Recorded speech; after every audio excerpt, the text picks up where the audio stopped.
지금 저희들 지지난달부터 코로나 관련된 그 시민 그 온라인 특강을 진행하고 있습니다. 그 세 번째 시간으로 오늘 귀한 분을 모셨습니다. 발표해 주실 분은 정형성 교수님이신데 주제는 한국보건의료제도의 특성과 중앙 및 지방정부의 역할에 관한 부분이 되겠습니다. 기초자치단체인 수원시가 이번에 코로나 사태를 겪으면서 여러 가지 그런 그 의료 부분이 지금 기초자치단체에서 전년 도외시한 그런 영역이 있는데 중앙정부에서 그동안 이 보건 의료 또 전염 문제에 대해서 일도 해오셨고 지금 또 대학에서 후학을 가르치면서 여러 가지 그런 좋은 말씀이 있으리라 생각이 됩니다.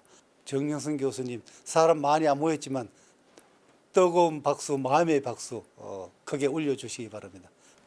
방금 소개받은 연세대학교 보건과학대학 보건행정학과의 정영선 교수입니다.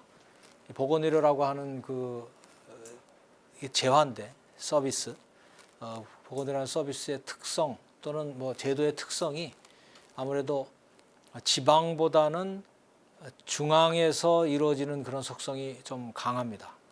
일반 복지보다는 더 그래요. 그래서 이제 그런 부분들 좀 말씀을 해가지고 좀 어떻게 보면은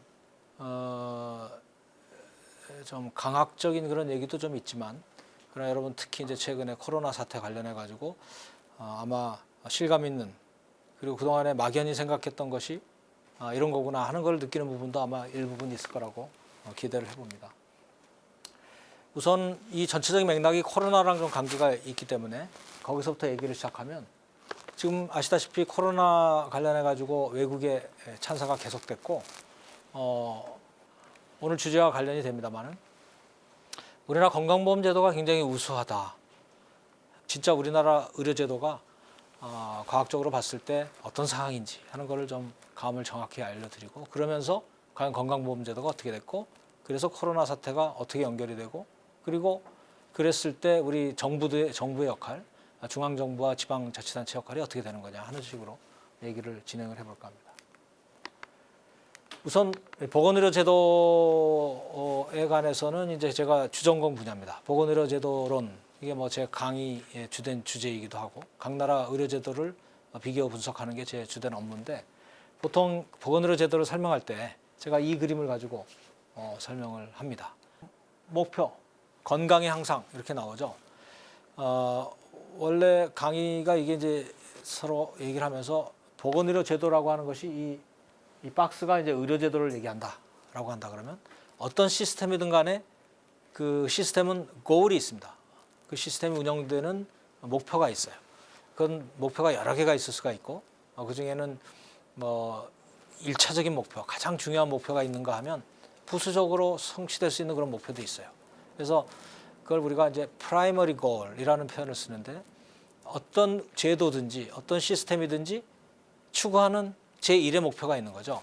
근데 보건의료제도, 우리가 헬스 시스템 또는 헬스케어 시스템이라고 이렇게 부르는 이런 제도는 무엇을 지향하는 것일까?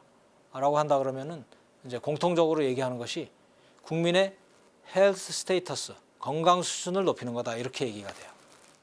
전반적인 평균적인 수준을 높이는 것도 있고 그 높인 수준이 국민에게 골고루 분포가 될 수 있게 하는 것도 있고 간에 아무튼 헬스라고 하는 것이 헬스 스테이터스가 높아지게 이렇게 하는 게 이제 1차적인 목표가 돼요.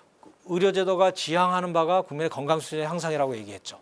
위에 있는 표는 뭘 보여주냐면 우리나라 모든 나라의 평균 수명이에요. 여기 나온 나라들은 전부 OECD 국가들이에요. 간단히 보면 이건 무슨 표냐면 사람이 국민이 태어났을 때 과연 앞으로 얼마나 더 살 거냐라는 기대를 할 수 있느냐 지금 시점에서 그 얘기예요. 그러니까 그걸 우리가 평균 수명이라고 부릅니다.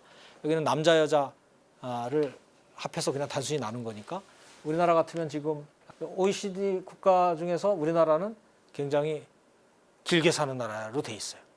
83세 가까웠습니다. OECD 국가들도 잘 사는 나라들인데 그 평균에서부터 이만큼 있어요. 자, 이거를 보면은 여러분들은 어떤 생각이 드나요? 우리나라 의료제도가 좀 그 건강 수준의 향상이 의료제도의 목표라 그런다면 우리나라 의료제도가 굉장히 잘하고 있는 것 같이 느껴집니까? 거기에 끄떡거리시네요. 동의하세요? 혹시 동의할 수 없는 분? 또 물어볼까 봐 물어보려고 그랬는데 저는 동의 안 합니다. 저만이 아니라 이걸 전공으로 하는 보건학자들은 동의하지 않아요. 우리나라가 이렇게 어마어마한 평균 수명의 증가를 지난 40년간 얻게 된 거는 전쟁도 없었죠. 가장 크고요. 그 다음에 위생 수준이 굉장히 좋아졌어요.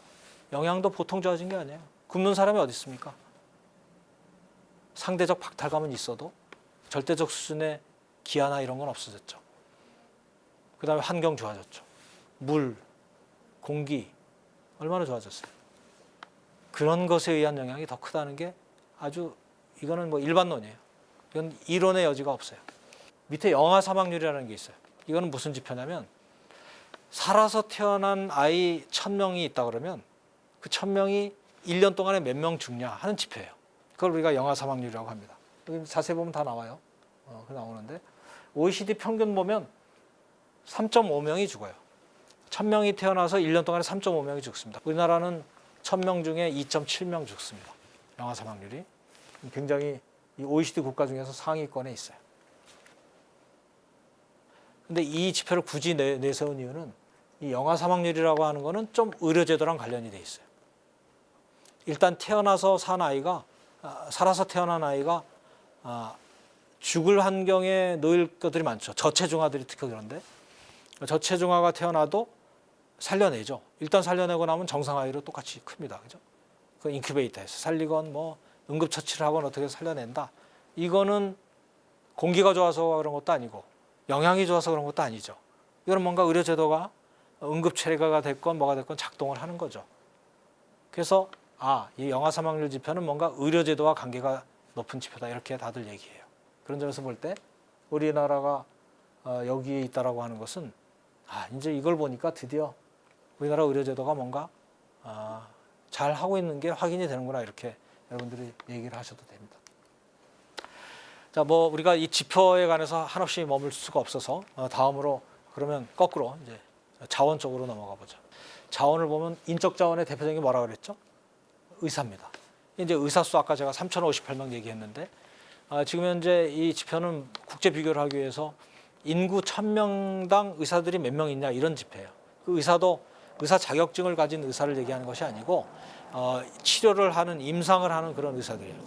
인구 1000명당 OECD 평균을 보면은 한 3.5명이에요. 이 말은 임상에 임하는 의사가 한 명이 평균적으로 국민 300명 정도를 커버한다. 이렇게 하는 게 OECD의 전반적인 평균 수준이다 이 뜻이에요. 제가 여기서 OECD 평균을 자꾸 얘기하는 거는 무슨 OECD 평균이 정답이다 하는 얘기를 하는 건 아니에요. 다만 그래도 선진국의 모임인 OECD의 국가적인 평균이라고 하는 것은 우리가 평균에 있는지 아니면 다른 쪽에 좋은 쪽으로 있는 건지 나쁜 쪽으로 있는지에 대한 어떤 판단 근거를 준다는 점에서 제가 제시하는 것이고 반드시 3.5명이 좋다는 얘기하는 건 아니에요. 인구 1000명당 2.3명의 의사가 임상을 하고 있다 이런 뜻이에요. 그 말은 의사 하나당 한 500명 정도? 400명 정도? 500명 정도? 400 몇십 명 정도? 그렇게 본다는 얘기죠. 근데 여기는 또 우리나라는 이제 한의사까지 포함돼서 양의사만 하면 1.7명, 1.8명이에요. 그러니까 OECD 국가의 딱 절반밖에 안 되는 거죠. 자, 그런 걸 보면 우리나라의 의사 수가 OECD 국가 중에서 맨 하위에 있을 정도로 의사가 적게 배출돼 있다. 내지는 현장에 투입돼 있다. 이런 걸 알 수 있어요. 좋으냐 나쁘냐? 그건 뭐 여러 가지 얘기를 할 수가 있는데 아무튼 국민의 입장에서는 의료 서비스를 받을 수 있는 그런 의사 수가 적다라는 것은 불안 요소 중에 하나일 수 있죠. 지금 그래서 최근에 이번에 민주당 공약에서도 뭐 의사 수 늘린다는 게 정말 20년 만에 나와가지고 이제 그런 움직임이 생기는 건데 아무튼 이게 여러 가지 이슈가 돼 있습니다. 의사 수에 관한 거는 굉장한 논쟁의 대상이긴 한데 아무튼 그런 상황이다 하는 걸 알 수 있죠. 병상 수도 보시다시피 병상 수는 OECD 평균이 이것도 인구 1000명당인데 한 5병상 정도 있어요. 한 병상당 인구 한 200명 정도가 있다고 보면 되는데 우리나라는 12병상이에요. 최근에도 많이 알려졌죠. 병상이 굉장히 필요한 상황이 되다 보니까 우리가 병상 수가 굉장히 많아서 괜찮았다 이런 얘기도 나오죠. 아무튼 이거는 지금까지는 병상이 너무 많은 게 단점으로 언급이 돼 있고 실제 단점인 경우들이 많이 있습니다. 근데 이제 이번에 코로나 사태 관련해 가지고는 주로 이제 이 병상들이 다 작동한 건 아니고 그래도 이게 배경에 깔렸지만 공공병상 중심으로 해서 많이 기여를 했습니다만은 그래도 아무튼 민간 병상이 이렇게 있으니까 여차하면은 투입되고 이렇게 되는 거죠. 아무튼 전체로 보면 우리나라는 인적 자원들은 적게 투입하고 그것을 물적 자원을 많이 투입해서 벌충하는 뭐 이런 시스템을 가지고 있어요.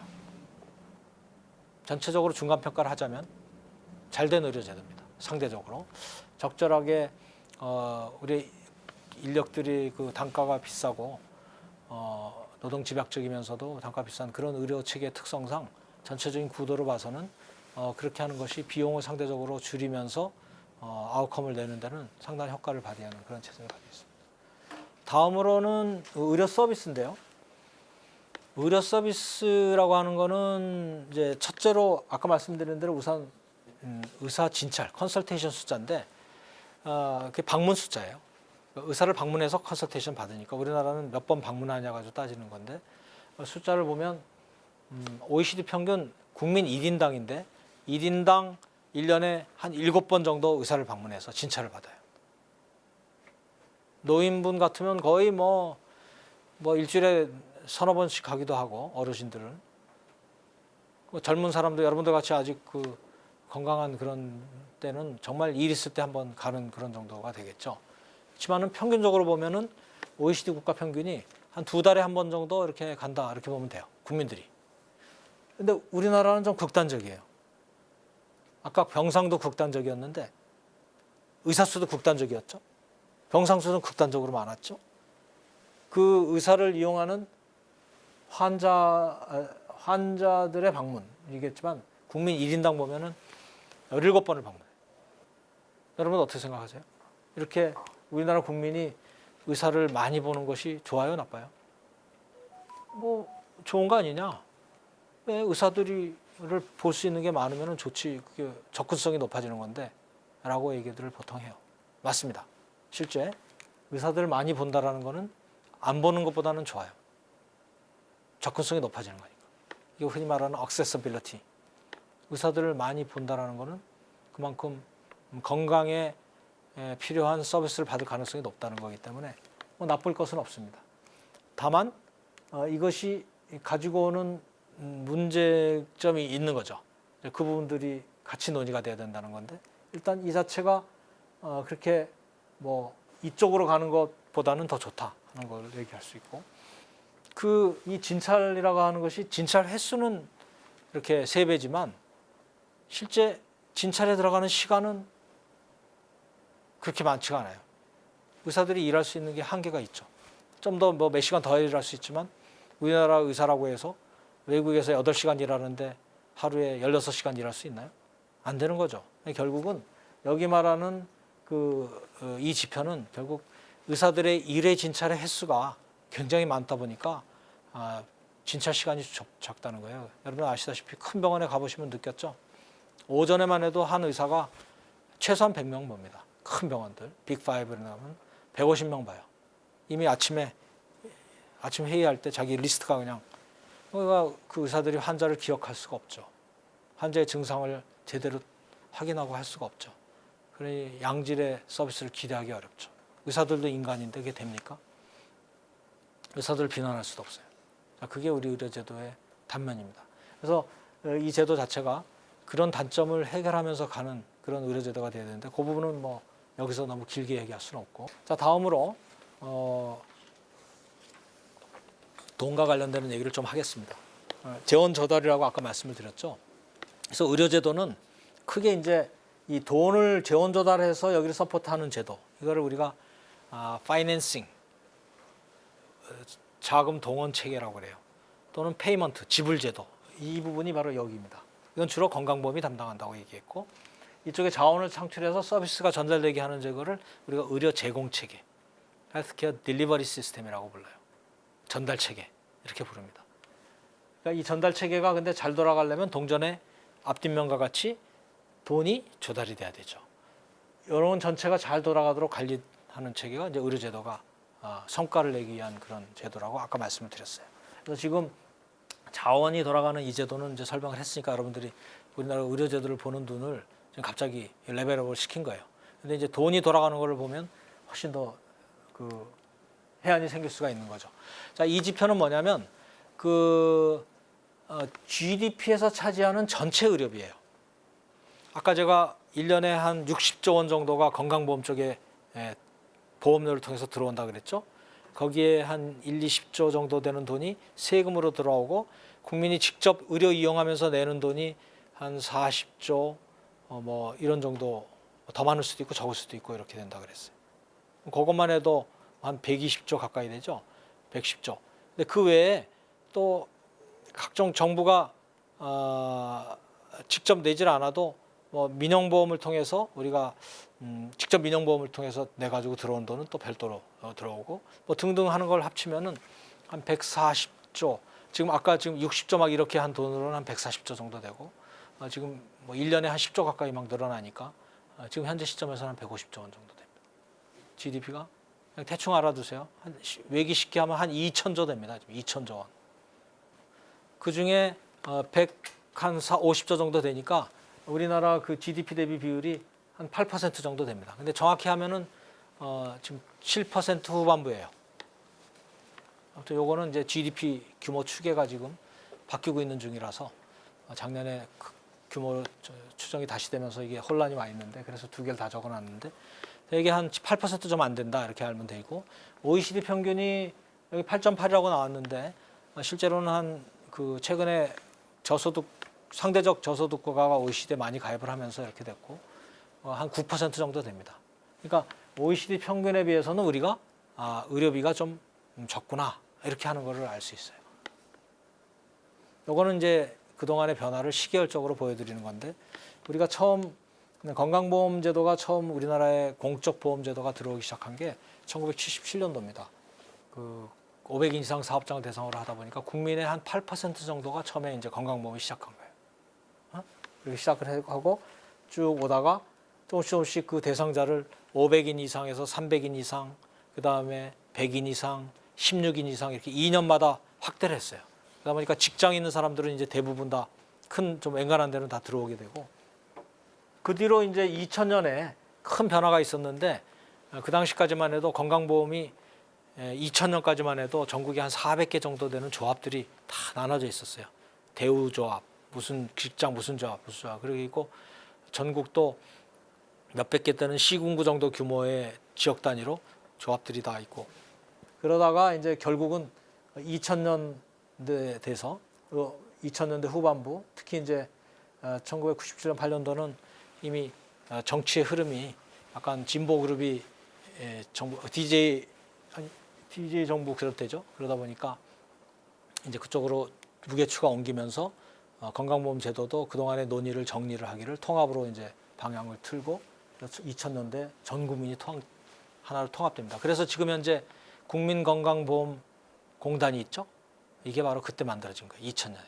그러면서 너무 하나가 비대하니까 심사하고 이러는 기능을 따로 떼서 심사평가원이라고 하는 것을 따로 만들었어요. 그래서 두 개의 사실상 하나의 보험자지만 기능별로 돈을 걷어서 지불하는 건강보험공단하고 의사들이 진료한 거를 제대로 했는지 하는 의학적인 평가를 주로 의료인들이 모여서 하는 데가 건강보험 심사평가원이에요. 이렇게 큰 두 개 조직을 만들면서 전국의 400개 조합을 다 하나로 만들어버린 거예요. 대단한 성공이었어요. 그런 상태에 가 있습니다. 자, 이게 전체적인 흐름이고요.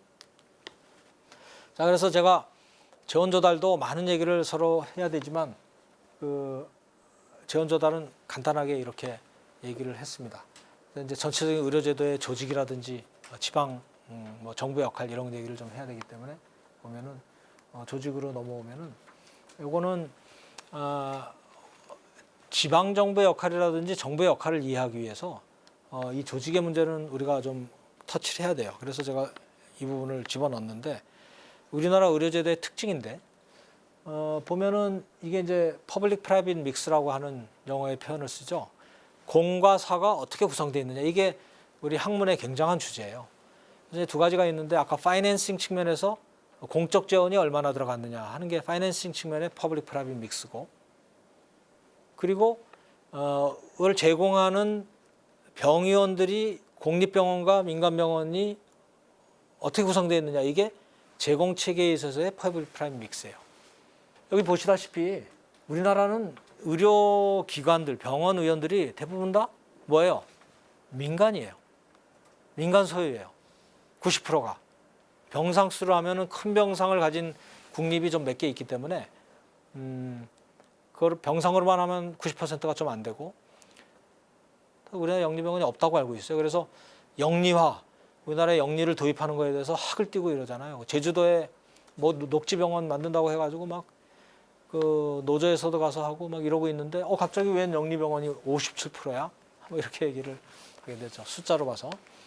근데 이제 강학상의 분류로는 실제로는 우리나라의 영리병원이 절반 이상이 숫자로, 작은 병원들은 다 영리병원으로 법적으로는 분류가 될 수 있어요.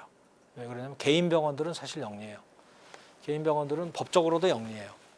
그러나 이제 민간이더라도 의료법인들은 비영리해요. 왜냐하면 의료법인은 돈이 남으면 사회 내에 귀속시킬 수가 없어요. 그거는 기타 비영리에 쓰든지, 만약에 뭐 정 안 되면은 국고에 귀속시켜야 돼요.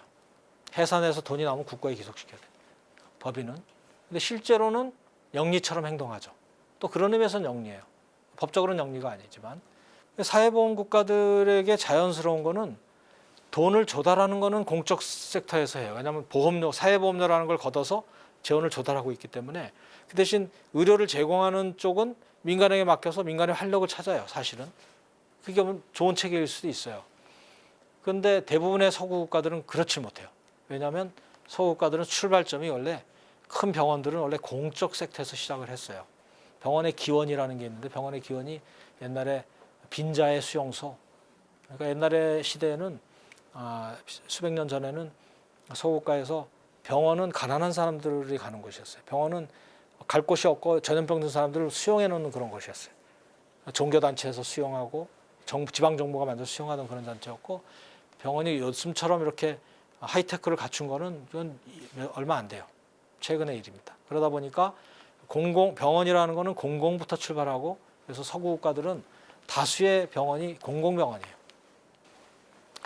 기원이 다르다 보니까 이제 우리나라는 뭐 정책적으로 선택을 해서 간 게 아니고, 뭐 일부 선택이 됐다고 볼 수도 있지만, 자연스럽게 우리는 자원을 공적 섹터에서 조달할 수 없기 때문에 민간이 자원 투자를 다 하고 만드는 거예요.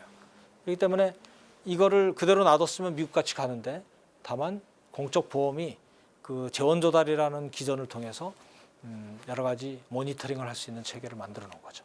그래서 바로 이 부분이 미국과 큰 차이가 조기지게 된 거예요. 그 설명을 하기 위해서 제가 이 공사 혼합에 대해서 여러분들에게 이 표를 보여드렸고, 그리고 요거는 이제 잠깐 설명하는데, 우리가 아까 말한 의료 제공 체계 중에 가장 핵심이 의료 전달 체계라고 하는 건데, 의료 전달 체계라고 하는 것은 여러분들 쉽게 얘기하면 우리나라 전국의 병원이 뭐 3천 몇백 개가 있지만, 그 중에 큰 병원들, 대학병원을 중심으로 해가지고 42개가 흔히 말하는 3차 병원, 이제 공식적인 용어로는 상급 종합병원이라고 분류가 돼 있어요.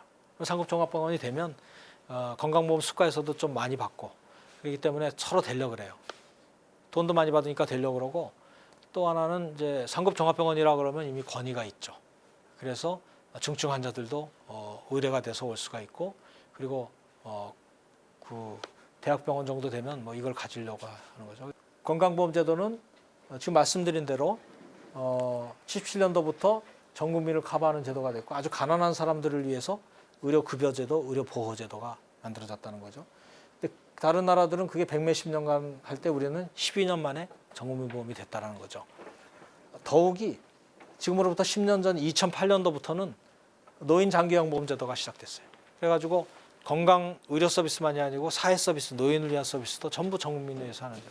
그거는 이제 네덜란드가 제일 먼저 시작했고, 독일, 일본, 한국, 주로 사회보험 국가들이 이렇게 하고 있습니다. 지방자치단체 역할 관련해 가지고 잠깐 말씀을 드리면, 아까 보셨듯이 건강보험제도나 이런 의료제도라고 하는 것은 굉장히 중앙에서 제도 세팅을 잘해야만 운영이 되는 제도고요. 그래서 중앙정부에서 개입을 주로 하게 되지만 지금은 이미 이 중앙정부 중심으로 움직이는 제도가 됐기 때문에 중앙정부가 활동을 하는 거예요. 지방에서 할 수 있는 역할들이 그렇다고 없는 게 아니에요. 굉장히 많은 부분들이 있는데 그중에 지금은 의료급여제도라고 하는 것이 어려운 사람들을 위한 제도는 시군구가 보장 주체가 돼 있어요. 그래서 중앙정부에서 서울시는 50%를 대주고 50%를 떼고 다른 데는 80%를 대주고 20%를 대고 이렇게 돼 있죠. 뭐가 어쨌든 간에 더 많은 돈을 중앙에서 대줘도 주체가 시군구로 돼 있어서 그 일정한 역할을 하고 있고요. 그다음에 이제 특히 보건소인데 보건소의 경우는 주로 역할이 이제 치료는 아니고 지금 일부 치료는 합니다만은 되게 그 예방과 아까 공중위생을 주로 하는데요. 그래서 옛날에는 보건소 역할이 컸어요. 그렇지만은 갈수록 예방과 건강진진도 중요해지니까 이만큼 늘어나지만 건강보험이 도입된 이후로는 주로 이제 의료기관들이 주된 역할을 해왔었죠. 최근에 오면서 예방과 건강진진이 발전되고 더군다나 최근과 같이 감염의 문제가 부각이 되면서 다시 현장의 보건소의 역할이 굉장히 강조되고 있는 그런 상황으로 와 있습니다.